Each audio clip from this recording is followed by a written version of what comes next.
પુત્રમ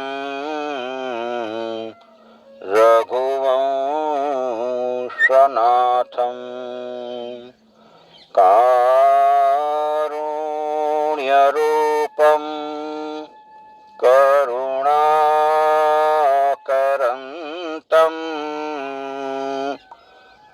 શ્રીરામચંદ્રમ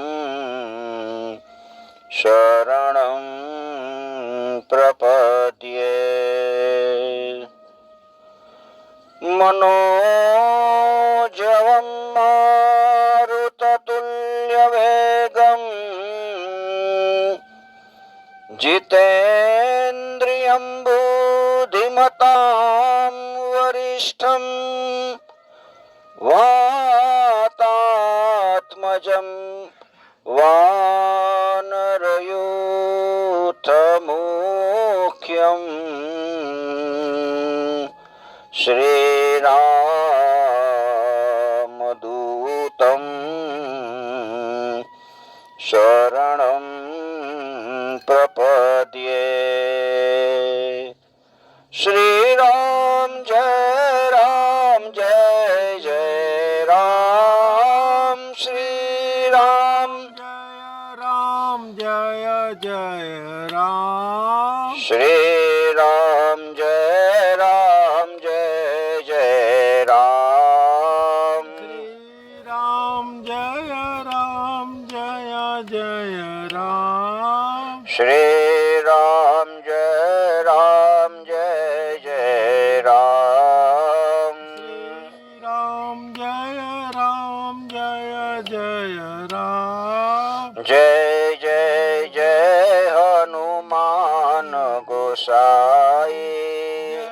જય જય હનુમાન ગોસાઈ. કૃપા કરો ગુરુદેવ કે નાઈ. કૃપા કરો ગુરુદેવ કી નાઈ. શ્રી રામ જય જય જય રામ. રામ જય જય રામ. રઘુપતિ રાઘવ રાજા રામ. રઘુપતિ રાઘવ રાજા રામ. પતિત પાવન સીતારામ. પતિત પાવન સીતારામ. શ્રી રામ જય જય જય રામ. શ્રી રામ જય જય રામ. જય રઘુનંદન જય સિયા રામ. જય રઘુનંદન જય સિયા રામ. જાનકી વલ્લભ સીતારામ. જાનકી વલ્લભ સીતારામ. શ્રી રામ જય જય રામ. શ્રી રામ જય જય રામ. જય જય રામ. જય રામ. શ્રી રામચંદ્ર ભગવાન કી જય. હનુમાનજી મહારાજ કી જય.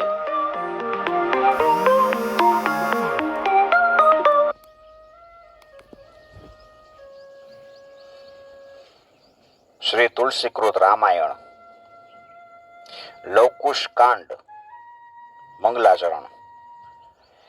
જયતે રઘુવંશ તિલક કૌશલ્યાર્દયનંદનો રામ. દશવદન નિધનકારી દાસરથી પુંડરીકાક્ષ. રઘુવંશના તિલક રૂપ કૌશલ્યના હૃદયને આનંદ આપનારા, રાવણનો નાશ કરનારા અને કમળ સમાન નેત્રવાળા દશરથ પુત્ર રામચંદ્રજી જય પામે છે. કાગભૂષુંડીના વચન સાંભળી અને એની રામચંદ્રજીના ચરણમાં પ્રીતિ જોઈ ગરુડજી પ્રસન્ન થયા. અત્યંત પવિત્ર વાણીમાં કહે છે, હે સ્વામી, મારું હૃદય ગંગાજી સમાન પવિત્ર થઈ ગયું. નાથ, તમારા ચરણ કમળ જન્મ જન્મના મારા હૃદયમાંથી છૂટશે નહીં. મેં ભગવાનનો સર્વ ગુણ સમૂહ સાંભળ્યો અને મારા મનોરથ બધાય પૂર્ણ થઈ ગયા. કાગભૂષુંડી, આપની કૃપાથી હવે મારા હૃદયમાં ભગવાનની ગુણ કથા વસશે. તવ પ્રસાદ બાય શકુલનાથા હૃદય બસહી અબ પ્રભુ ગુણ ગાથા. કથા કરવા વાળા ગમે તે હોય, આપણા હૃદયની અંદર ભગવાનના ગુણની કથા વસી જવી જોઈએ. નદી અને તળાવના મળવા છતાંય સમુદ્ર ભરાતો નથી. એ મનમાં સંતોષ હોય ને છતાંય ચિત્ત વૃદ્ધિ પામતું જ નથી. પશુ, પક્ષી, જંગમ અને જળ, ચર અચર, જેને કયા પ્રકાર વર્ણવી શકાય? એને એમ જ જે મનુષ્ય સુખના સ્થાનરૂપ અયોધ્યાપુરીમાં રહેતા ઈશ્વરનો આદર સહિત સાથે લઈ અને રામચંદ્રજી અયોધ્યાપુરી છોડીને સદેહ સ્વર્ગમાં ગયા. હે સ્વામી, આ સાંભળીને મને મોટો સંદેહ થાય છે. હવે મને એ બધું સમજાવીને કયો, તમે મારા પિતારૂપ છો. એમ જાણીને ધૃષ્ટતા કરીશ. આ પવિત્ર ઇતિહાસ અને જે રીતે રાજા રામચંદ્રજી યજ્ઞ કર્યો એ કથા કયો. ગરુડજીનું આવું વચન સાંભળી અને શરીર રોમાંચિત થઈ ગયા. કાગભૂષુંડી કે છે, ગરુડ, આપને ધન્ય છે, તમે મારા ઉપર કૃપા કરી. રામની કૃપાથી આપના મનમાં સંદેહ, શોક, અજ્ઞાન અને ભ્રમ નથી. આપના અત્યંત પ્રિય અને રસિક વચન મને બહુ વાલા લાગે છે. હવે હું કથા કહું છું. તમારા મનનો પ્રેમ જોઈને કરોડો અમંગલ અને માયા મટી ગઈ છે. અયોધ્યાના રાજા રામચંદ્રજીના ગુપ્ત, અનુપમ અને પવિત્ર ચરિત્ર તમે સાંભળો. રામચંદ્રજી જન્મ રહિત, અદ્વૈત, નિર્મળ, નાશ રહિત અને કળિયુગના સર્વ પાપરૂપી ફંદામાંથી રહિત છે. 8100 વર્ષ સુધી ભગવાને આ નગરીમાં વસીને ચરિત્ર કર્યા. 8100 વર્ષ રામજી અયોધ્યામાં વિતાવ્યા હતા. પછી બ્રહ્માના સુંદર વચનને હૃદયમાં યાદ આવ્યા છે અને રામચંદ્રજી સીતાજી સહિત વિરાજમાન થયા. અને બેયની જોડીની શોભા જોઈને કરોડો કામદેવ પણ લજ્જિત થઈ જતા. ભગવાન એક સમયે નાના ભાઈને, મંત્રીને, પ્રજાના લોકોને બધાને બોલાવ્યા અને કીધું કે તમે ગુરુના ઘેર જાઓ. બધા આપણે ગુરુના ઘરે જાય. ગુરુના ઘરે ગયા. મકર માસમાં સૂર્યગ્રહણનું ઉત્તમ પર્વ જાણી ગુરુ પાસે જઈ અને ગુરુના ચરણમાં શીશ નમાવ્યું અને કોઈ ક્ષેત્રમાં જવાની વિદાય માંગી. અમે કોઈ ક્ષેત્રમાં જાય. કાશી ક્ષેત્ર એ ધર્મમય છે એવું જાણી અને બધાએ વાહન તૈયાર કરી અને સર્વ ચતુરંગીની સેના તૈયાર કરી અને રામજીએ કાશી જવાનું નક્કી કર્યું છે. મુકામ કરતા કરતા કાશી આવ્યા છે. કાશી પહોંચી અને કાશી પૂરીને શિર નમાયું છે, પગે લાગ્યા છે. ગંગાજી ઉપર આવી ગંગાજીને પ્રણામ કરી દયાના સાગર સુખના સમૂહરૂપ ભગવાને બ્રાહ્મણ, દંડી, યતિ, સંન્યાસીનું પૂજન કર્યું અને દાન આપ્યા. એ દાન જોઈને ધનપતિ કુબેર અને ઇન્દ્ર પણ શરમાતા હતા. ત્યાં ઘણા દિવસ સુધી રહ્યા. પછી પોતાના નગરમાં આવ્યા છે. અયોધ્યામાં ખૂબ જ આનંદ હતો. રામચંદ્રજી દરરોજ દાન દેતા. ગરુડજી અહીંયા કોઈને પ્રપંચ, દુઃખ કે શોક નહોતું. કોઈએ કદી એમ સાંભળ્યું નહોતું કે પ્રપંચ હોય, દુઃખ હોય, શોક હોય. જ્યાં ને ત્યાં વેદ અને પુરાણ સંભળાતા. બીજા ધર્મને કોઈ જાણતું જ નહોતું. ભગવાને દરરોજ સર્વનો સ્નેહ જોઈ સર્વ નગરને અત્યંત આનંદિત જાણ્યું છે. પછી ઉદાર રામચંદ્રજી વિચારવા લાગ્યા કે હવે મારા આયુષ્યનું માપ 100 વર્ષનું છે. 8000 વર્ષ તો વીતી ગયા. સંસારના દુઃખનો નાશ કરનાર એક સુંદર અશ્વમેઘ યજ્ઞ કરું કે જેને ગાયને મનુષ્ય તરસે. પછી હું મારા ધામમાં જાઉં. બ્રહ્માજીને વચન આપ્યું છે એ પ્રમાણે હું વિલંબ ન કરું. ગુરુને ઘરે જાવ અને મને કહે એ પ્રમાણે હું બધું કરું.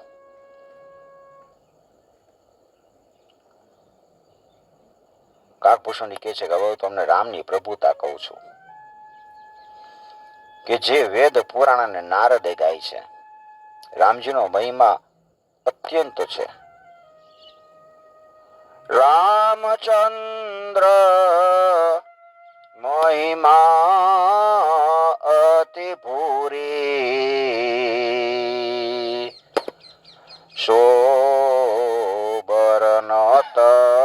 કવિ મન કદરૂરી.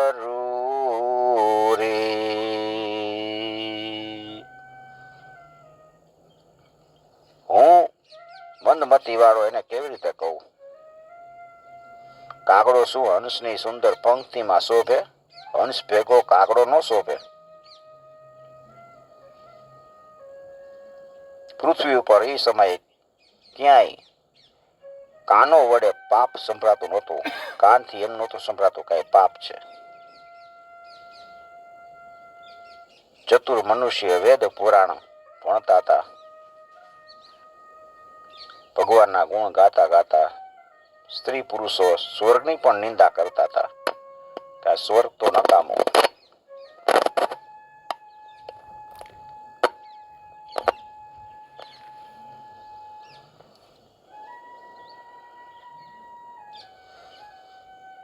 જપ, તપ, યજ્ઞ અને દાન કરતા એ બધા કરતા અને ભગવાનને ભજતા. ભગવાનના રાજ્યમાં જાણે અનેક ઇન્દ્ર અને કુબેર હોય એમ પ્રજા અત્યંત આનંદિત હતી. જેમ ચંદ્રમાને જોવાથી ચકોર સુખી થાય તેમ સર્વ રાણીવાસ આનંદથી શોભતો.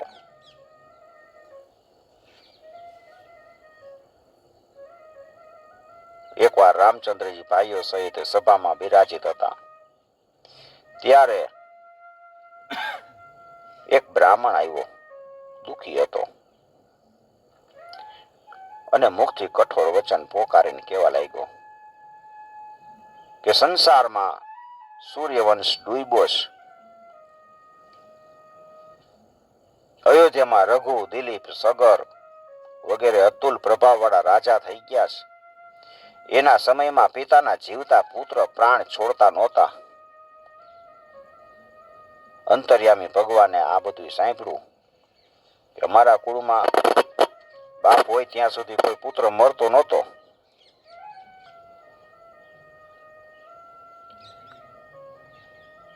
રામજી વિચારવા લાગ્યા છે કયા કારણથી એનો પુત્ર મરી ગયો, શું થયું?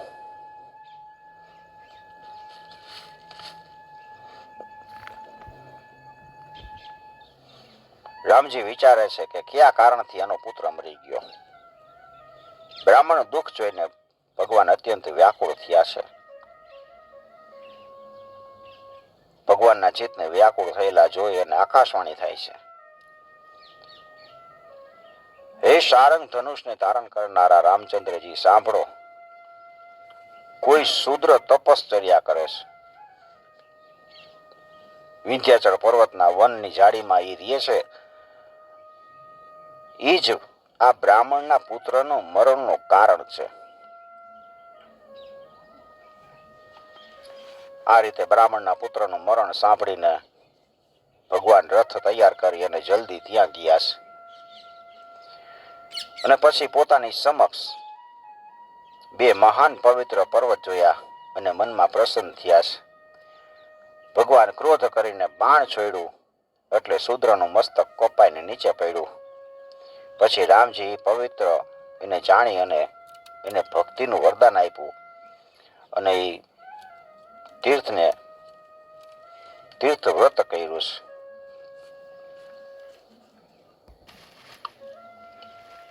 રામજીએ પોતે અહીંયા તીર્થ વ્રત કર્યું.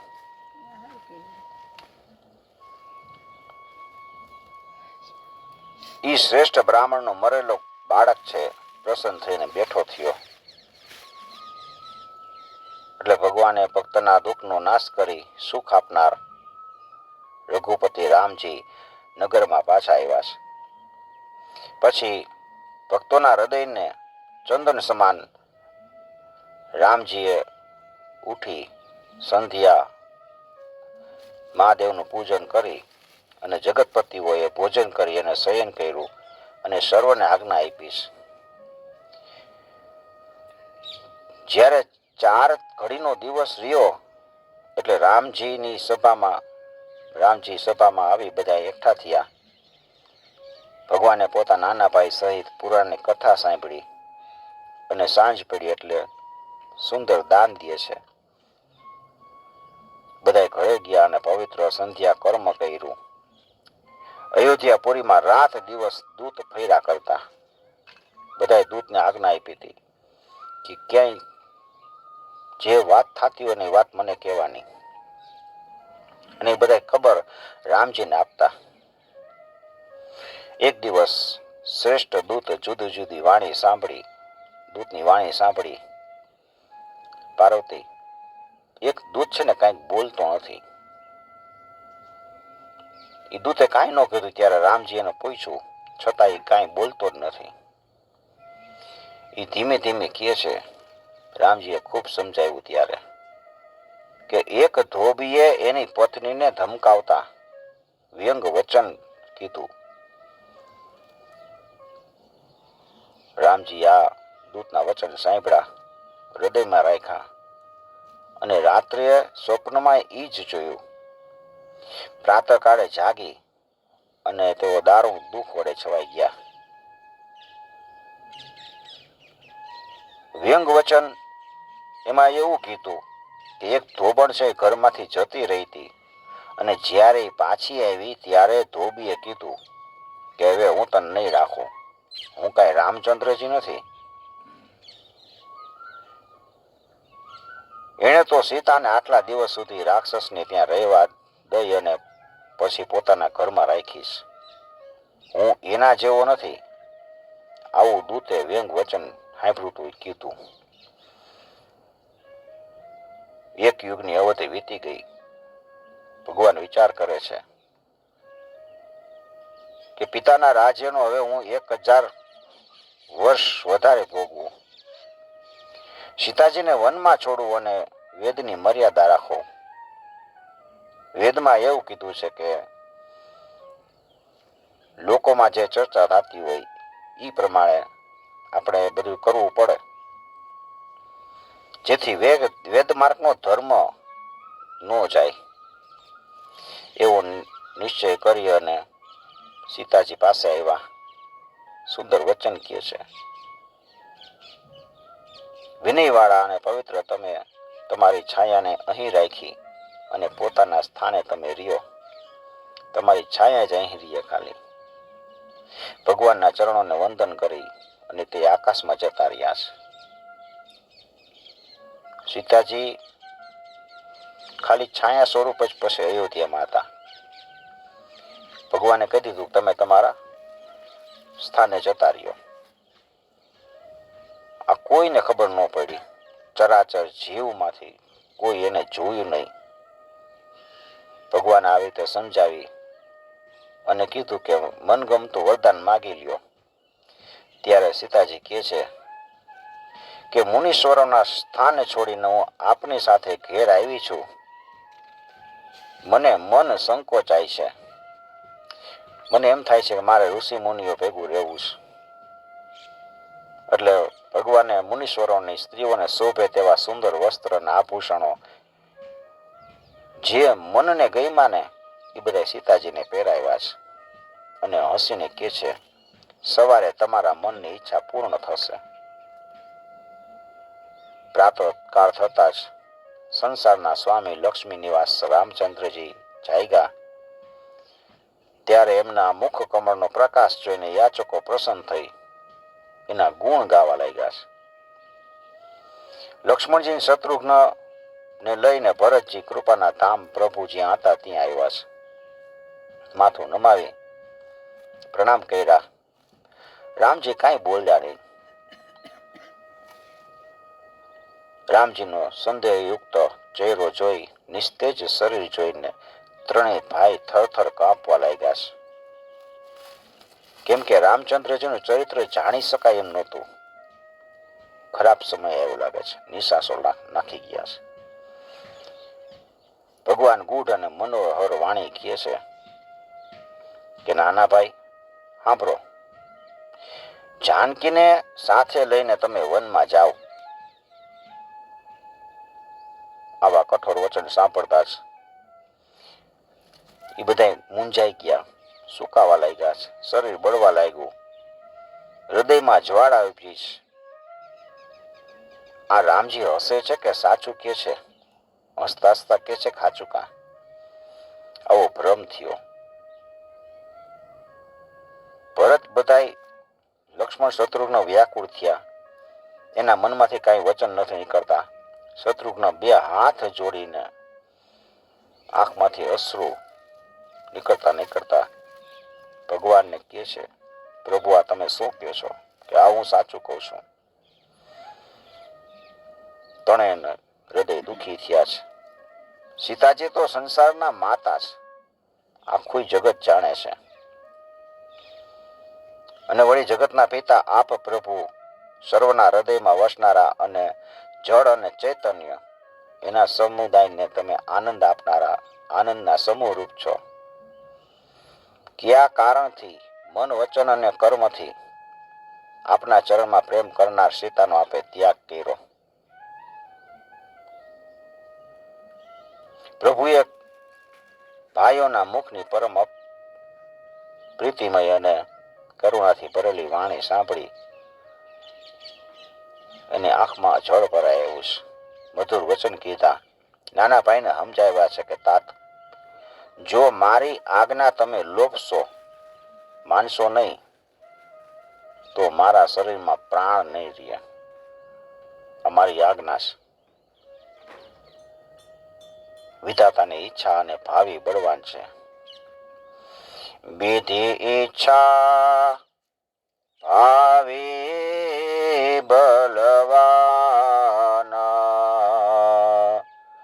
તુમ કહતા સર્વ કલ્યાણ. તમને સર્વ કલ્યાણ રૂપ જ છે. નાના ભાઈ મારું આ વચન પાડો અને પ્રાતઃ કાળમાં સીતાજીને લઈને તમે જાઓ. ભરતજી બે હાથ જોડીને કહે છે કે પ્રભુ આપ સર્વજ્ઞ છો. મારી પ્રાર્થના સાંભળો. મારી બુદ્ધિ તો થોડીક છે. જગતમાં સૂર્યવંશ વિખ્યાત છે અને દશરથ આપણા પિતા કૌશલ્યામાં આખું જગત આપને ત્રિલોકના સ્વામી જાણે છે. વેદ અને પુરાણ આપનું યશ ગાય છે. હંસ બંશ જગ में विख्याता दशरथ पिता कौशल्या माता त्रिभुवन पति प्रभु सब जग जाना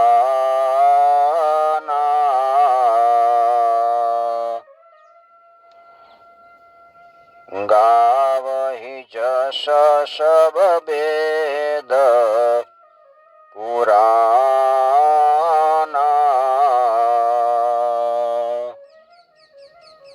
सत्य शक्ति तव प्रकट सुहाई बरनी न सकहि वेद एहि राई शोभा खानी जगत की माता रहित अमंगल मंगल દાતા. સૂર્યવંશ પ્રખ્યાત છે. દશરથ પિતા કૌશલ્યા માં આખું જગત આપને ત્રિલોકના સ્વામી જાણે છે. વેદ પુરાણ આપનો યશ ગાય છે. આપની સત્ય શક્તિ સીતાજી પ્રત્યક્ષ શોભાયમાન છે. એને વેદ શેષનાગ પણ વર્ણવી શકતા નથી. શોભાની ખાણ રૂપ જગતના માતા અમંગળથી રહિત છે અને આનંદ આપનાર છે. જેની છાયા વડે સ્ત્રીઓ પતિવ્રતનો ધર્મ પાલન કરે છે. એ આપને છોડીને ક્ષણભર પણ કેવી રીતે જીવી શકશે? જળ વિના શું માછલી જીવે? મેઘ વરસાદ થયા વિના કોઈ દિવસ ખેતી શક્ય બને? ખેતી ટકતી જ નથી. વરસાદ તો જરૂરી છે. સીતાજી તમારા વિના ક્ષણવાર પણ જીવી નહીં શકે. ભરત તે બહુ સુંદર નીતિ કીધી, પણ રાજામાં સદાય રાજનીતિ, ધર્મ અને ધન ત્રણેય હોવા જોઈએ. રાજનીતિ, ધન અને ધર્મ ત્રણેય રહેવા જોઈએ. અને શોક છોડી પ્રીતિના વચન વડે, પવિત્ર કર્મ વડે એને પૃથ્વીને પાડવી જોઈએ. એમાં શોક ન કરવાનો હોય. રાજનીતિ શું કહે છે? ધર્મ શું કહે છે? ધન શું કહે છે? દૂતે જે કીધું મને આવીને અપયસ કીધો અને કુળને દારૂણ કલંક લાગ્યું છે. સૂર્યવંશમાં અનેક રાજાઓ થયા અને જ્ઞાનમાં એક થી ચડિયાતા હતા. સ્વયંભૂ, મનુ, રઘુ રાજા, સગર, ભગીરથ એ બધાનું યશ હું જાણું છું અને વખાણું છું. દશરથજીને તો તમે બધા સારી રીતે જોયા હતા અને એને પ્રાણના લોભે વચન ટાળ્યું નહોતું. વચનને વળગી રહ્યા, ભલે પ્રાણ જતો રહ્યા. અને ઈ કુળમાં જરાય કલંક લાગે તો નકામું કહેવાય. અને જો કલંક લાગેલું આપણે સાંભળી તો આપણે જીવીને એ તો અધમ અને અસંક છે. લક્ષ્મણજી કહે છે, હે સર્વજ્ઞ, આપ સર્વ પાપ હરનારા છો. રામ તો પાપને હરે છે. આ સીતાજી તો કલંક રહિત છે.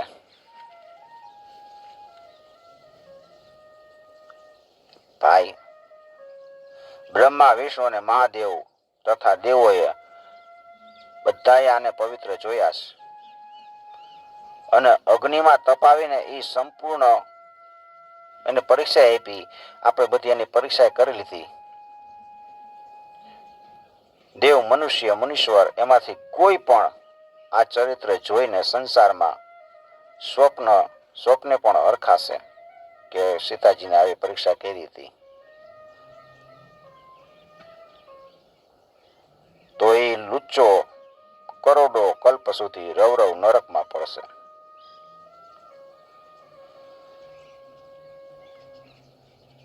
નરકમાં વાસ કરીને 100 કલ્પ સુધી રોગનો ભોગી બનશે.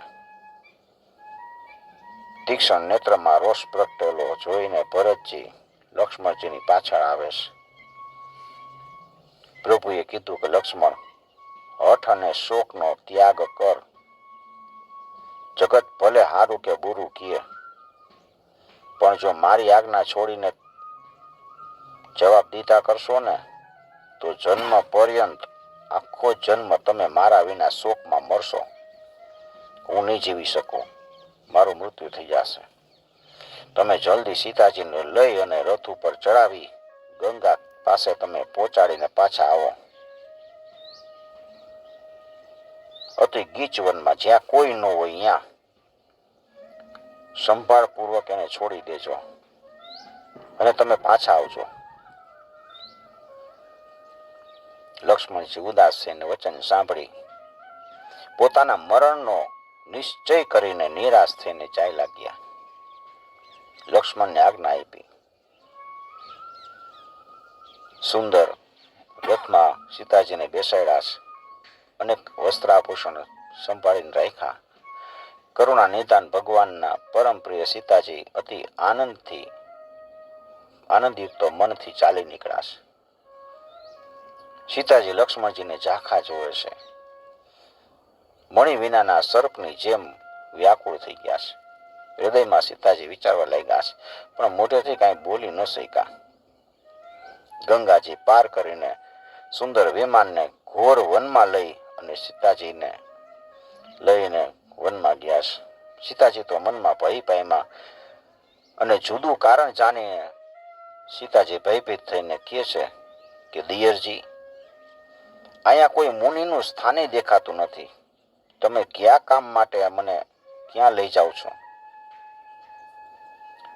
પક્ષી, હરણ, સિંહ, વિસ્તર, સર્પ, હાથી, વરાહ, નહાર અને વિકરાળ વાઘો અહીં રહેતા હોય એવું લાગે છે.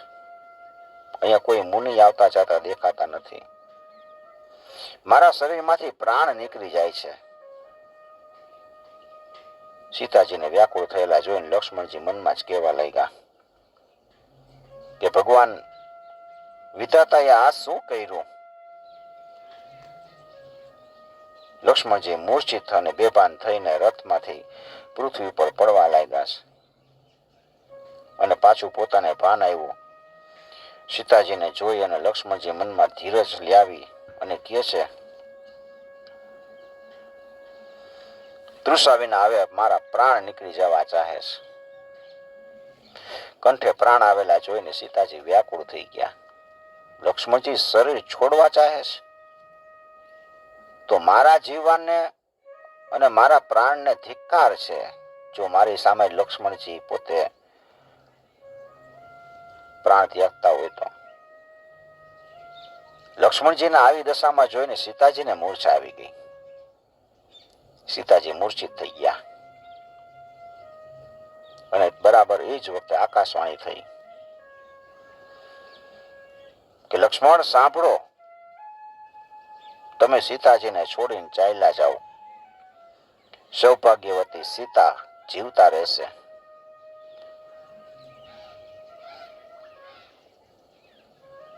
બ્રહ્મવાણી સાંભળી લક્ષ્મણજીને ધીરજ આવીશ. બે હાથ જોડી સીતાજીને પ્રદક્ષિણા કરી, સીતાજીના ચરણોમાં વંદન કરી અત્યંત દુઃખી થઈ રથમાં અયોધ્યા તરફ પાછા આવ્યા. સીતાજી જ્યારે જાયગા ત્યારે ચારે દિશામાં જુએ છે. નથી રથ, નથી ઘોડા, લક્ષ્મણે ક્યાંય નથી. એટલે બોલે છે કે આ પ્રાણ પ્રથમથી જ દુઃખ સહન કરી રહ્યો છે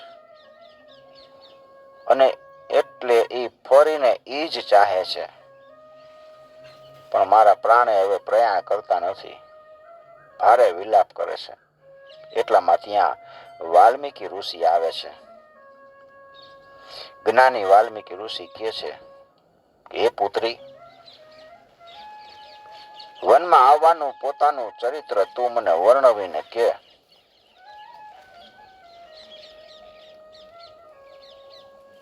સીતાજી કહે છે, મુનિ પુત્રી મેં જા જનક કે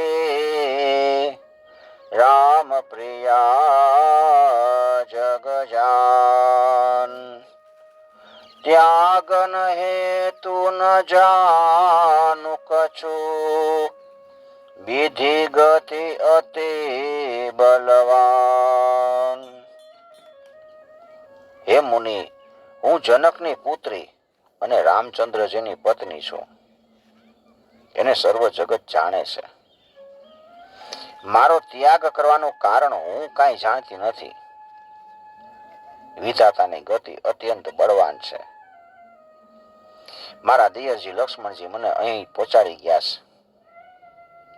પછી મુનિએ યોગ બળથી બધું કારણ જાણ્યું.